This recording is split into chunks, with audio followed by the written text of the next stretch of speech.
ሰላም ጤና ይስጥልኝ ውድ የ24/7 ዜና ተከታታዮቻችን፣ የሰዓቱ ዜና ይዤ ቀርብ ያለው እስከ ፍጻሜው አብራችሁን ቆዩ። የምንለቃቸው መረጃዎች እንዲደርሳችሁ ላይክ፣ ሼር እና ሰብስክራይብ ማድረጋችሁ እንዳትረሱ በማለት ወደ ዜናው አለፍ። የስራና ክህሎት ሚኒስቴር ወደ ካናዳ ለሚደረግ የስራ ስምሪት ምንም አይነት ይፋዊ ምዝገባ አለመጀመሩን በማሳወቅ ዜጎች ከማጭበርበር ድርጊቶች እንዲጠነቀቁ አሳሰበ። ሚኒስትሩ ከካናዳ ኤምባሲ ጋር ስምምነት መፈረሙን ተከትሎ ህገወጥ አካላት የሰው ሰራሽ አስተውሎትን በመጠቀም የተፈበረኩ ምስሎችና ቪዲዮዎችን በማሰራጨት ላይ ይገኛል። እነዚህ አሳሳች መረጃዎች ምዝገባ ተጀምረዋል በማለት ዜጎችን ለኢኮኖሚያዊ ብዝበዛ እየዳረጉ መሆኑን ሚኒስትሩ አስታውቋል። በግል ስልክ ቁጥር የሚደረጉ ጥሪዎችም ሆኑ መልእክቶች መስሪያ ቤቱን እንደማይወክሉ ተጠቁሟል። የምዝገባ ጥሪ የሚደረገው በብሔራዊ መገናኛ ብዙሃን ይፋዊ የማረጋገጫ ምልክት ባላቸው የሚኒስትሩ የማህበራዊ ትስስር ገጾች ብቻ በመሆኑ ማህበረሰቡ አስፈላጊውን ጥንቃቄ እንዲያደርግ ጥሪ ቀርቧል። ህወሓት ሌተናንት ጄኔራል ታደሰ የስልጣን ርክክብ ካላደረጉ ስህተት ነው የሚሆነው ሲል ለቢቢሲ ተናገሩ። የትግራይ ጊዜያዊ አስተዳደር ፕሬዝዳንት ሌተናንት ጄኔራል ታደሰ ወረደ ሰላማዊና ዲሞክራሲያዊ ርክክብ የማይፈጽሙ ከሆነ ስህተት እንደሚሆን የህዝባዊ ወያኔ ሓርነት ትግራይ ህወሓት ቃል አቀባይ ለቢቢሲ ተናገሩ። የህወሓት ቃል አቀባይ ሚካኤል አስገዶም የትግራይ ክልል ጊዜያዊ አስተዳደርም እየፈረሰ በመሆኑ ከፌዴራል መንግስት ጋር ያለው የግንኙነት ገመድ መበጠሱን ገልጸዋል። በአርባ ምንጭ በጭካኔ ግድያ የፈጸመው ወንጀለኛ ዕድሜ ልክ ተፈረደበት። የካቲት 22 ቀን 2018 ዓ.ም በአርባ ምንጭ ከተማ ሼቻ ክፍለ ከተማ ወጣት ነህምያ ተስፋዬን በስለት ወቅቱ የገደለው ማሙሽ ማርቆስ በዛሬው ዕለት በዋለው ችሎት በዕድሜ ልክ ጽኑ እስራት እንዲቀጣ ተወሰነበት።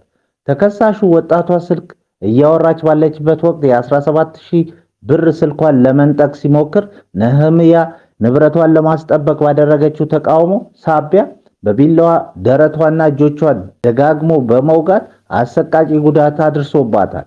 ወጣቷ ወደ ሆስፒታል ብትወሰድም በደረሰባት ከፍተኛ ደም መፍሰስ ሕይወቷ ሊያልፍ ችሏል። የአርባ ምንጭ ከተማ ከፍተኛ ፍርድ ቤት የወንጀሉን አሰቃቂነትና ክብደት ከግምት ውስጥ በማስገባት ተከሳሹ በቀሪ ሕይወት ዘመኑ በወህኒ እንዲቆይ የዕድሜ ልክ ጽኑ እስራት ውሳኔ አስተላልፏል። በጎንደር 1232 ሊትር ቤንዚን በህገወጥ መልኩ ሲዘዋወር ተያዘ ተባለ። በአማራ ክልል ጣቁሳ ወረዳ በውሃ መያዣ ፕላስቲክ ተቀዶ በህገወጥ መንገድ ሲጓጓዝ የነበረ 1232 ሊትር ቤንዚን በቁጥጥር ስር መዋሉን ፖሊስ አስታወቀ።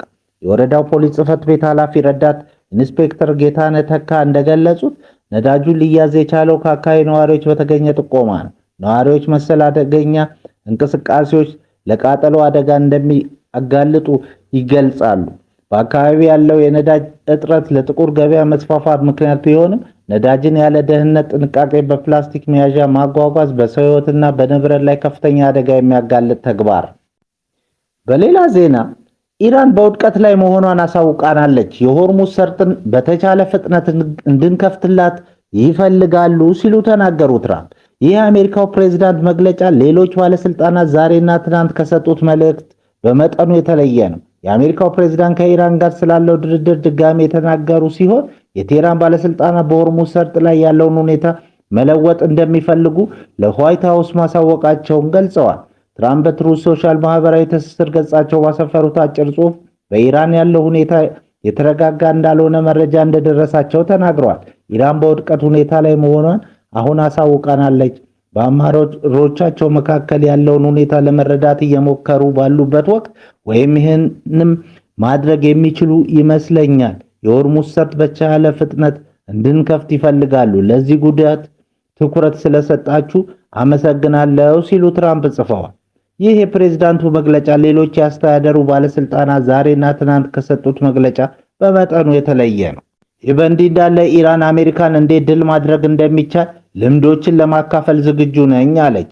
ዛሬ የሻንጋይ ትብብር ድርጅት የመከላከያ ሚኒስትሮች ስብሰባ በኪርጊስታን እየተካሄደ ሲሆን በዚህም የኢራን ምክትል መከላከያ ሚኒስትር በመሳተፍ ላይ ይገኛሉ። ይህ ህብረት ሀገራት ከምዕራባውያን ቡድኖች አማራጭ በሆኑ ጉዳዮች ላይ የሚወያዩበት መድረክ ተደርጎ የሚታወቅ ሲሆን ተሳታፊዎችም ቻይና፣ ሩሲያ እና የዩራሺያ ጎረቤቶች እንዲሁም ህንድ ይገኙበታል። የኢራን መንግስት መገናኛ ብዙሃን ባሰራጨው መግለጫ መሰረት ረዛ ታላይኒክ ለስራ ባልደረቦቻቸው እንደተናገሩት ኢራን የመከላከያ ወታደራዊ አቅሟን ለነጻ ሀገራት በተለይም ለሻንጋይ ትብብር ድርጅት አባል ሀገራት ለማካፈል ዝግጁ ነች። ምክትል መከላከያ ሚኒስትሩ አክለው አሜሪካን ድል በማድረግ ረገድ ያለንን ልምድ ለሌሎች የድርጅት አባላት ለማካፈል ዝግጁ ነን ብለዋል። የተባበሩት አረብ ኤምሬትስ ከኤፔክ አባልነቷ ልትወጣ መሆኑን አስታወቀች። የተባበሩት አረብ ኤምሬትስ ብሔራዊ ጥቅሜን ላስቀድም በሚል ምክንያት ከነዳጅ ላኪ ሀገራት ማህበር ኤፔክ እና ኤፔክ ፕላስ ለመውጣት መወሰኗን አስታወቀች። ውሳኔ ከመጪው አርብ ጀምሮ ተግባራዊ እንደሚሆን ተነግሯል።